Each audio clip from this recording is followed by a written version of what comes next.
this is my immigration story, my coming to America, if you will.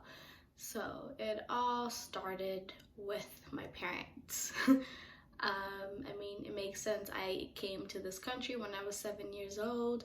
So I was a product of my parents' immigration patterns in a sense.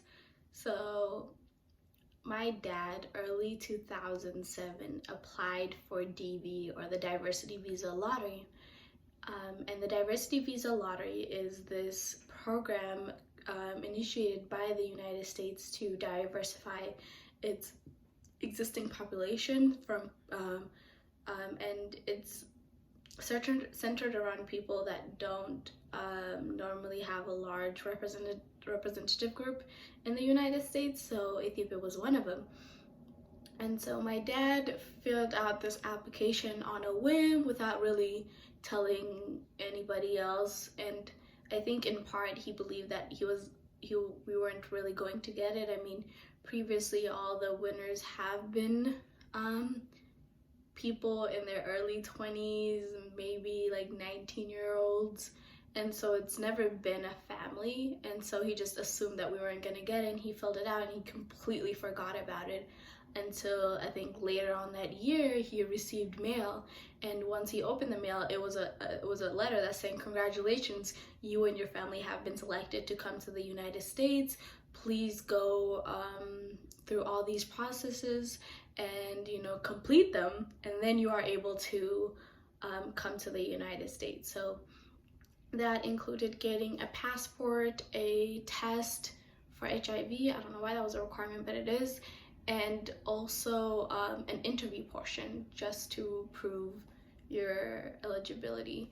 And so for all this to happen, we had to leave where we were, which is Dambidolo. And Dambidolo is, it's in the Oromia region, and it's in Western Oromia, making us west in the west for Ethiopia. And so we caught a bus that was a day-and-a-half's bus ride to the capital city of Addis Ababa. And then we went to the US Embassy, took our passport photos, went there, got our passports, took the test, submitted the test, and then the time for the interview came, and I remember us being there, but they didn't necessarily ask us questions. A majority of the questions were directed towards my parents, who were quite nervous. I remember them being super nervous, and in an effort to prove that they were actually I guess a family or a married couple, I remember them going out and shopping for rings, because both of them didn't really subscribe to rings, and so after getting married they never really wore their wedding rings or wedding bands. And so both of them went out and bought wedding bands just to make sure that there weren't any doubts and within the people that were interviewing them. So they interviewed, we passed everything, and that was a moment where they were like, "Okay, we're done. Time for us to go back to Dambidolo and say goodbye to everybody," because come a couple months later we're leaving. And it was that was definitely, I remember being heartbroken over that, because I was leaving everything and everyone I had ever known behind. And to me, as a kid, you live in this sheltered view of life where you think everything is great and you don't necessarily know what's happening. And so I was like, why would you want to leave? This is perfect, everything is great. I go to school here, I'm doing really well.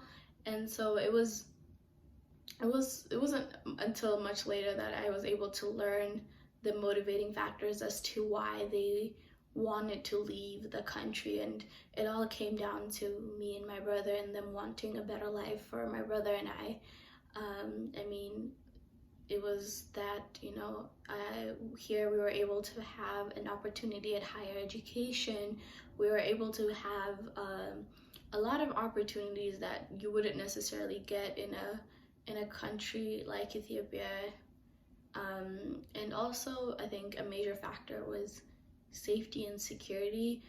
Ethiopia has always been politically unstable, and there was always oppression and marginalization of selected ethnic groups, and my ethnic group, which is Oromo, has always been part of it. And so, although I never realized that like this oppression was going on, it was definitely like, as later I would recall, it would be instances where I was like, that was dangerous, that is actually pretty traumatic. But you know, to a 6-year-old mind, that wasn't what I was thinking. And I just saw my family being there and all the good things, and I didn't want to leave. But so that was what motivated my parents to want to immigrate to the United States. And once we got here, we settled in East Palo Alto, California, which at the time was quite dangerous. There was a lot of gang activity at the time, and overall, it was just every night you could hear police sirens and you can hear gunshots. Now, over time, it has become gentrified, and all that was there has left, and it's become very subdued. But at the same time, you know, the culture that was there was also lost.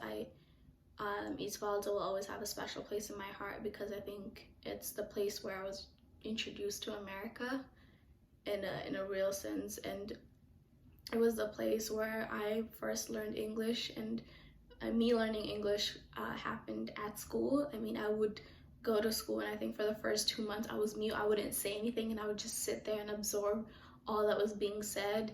And I think like in the second month I was able to like have small conversations with people, and then by the third month I just picked up the language. I became an avid reader, and so I excelled in school. And I think that's, and in turn, fulfilled all that my parents had hoped for me. And so that is my story. That is my coming to America. Thank you for listening, and I hope you have a good day.